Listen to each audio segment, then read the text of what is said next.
Good morning everyone. ৰাতিপুৱা 6টা মান বাজিছে মই আহিছো খোজ কাঢ়িব এনেবাৰ মই ৰাতিপুৱা অহা নাযায় আজি ৰবিবাৰ কাৰণে ৰাতিপুৱা আহিলো অলপ ফ্ৰী ভিটামিন ডি ললো লগতে বাটত পা ফুলে পাহাৰে মোবাইল ফটোগ্ৰাফি কৰিলো কেনেকুৱা হৈছে জনাব দেই ৰুমপাই গিনটি কাপ খাই লগে কেইটামান এক্সাৰসাইজ কৰি ললো আৰু আমাৰ এইজন এতিয়াহে দিগদি হৈছে দেই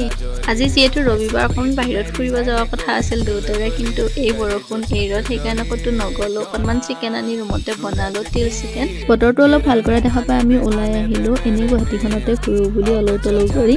আৰু এতিয়া আমি সিধা গৈ আছো ডাউনটাউনলৈ ডাউনটাউনৰ গোবিন্দম হোটেল এণ্ড ৰেষ্টুৰেণ্টখনত ইয়াতে বাৰু চাটটাত সেইবিলাকৰ কাৰণে বহুত বেছি ফেমাছ তথাপিও আমি খালো চাহ মিঠাই আৰু জিলাপি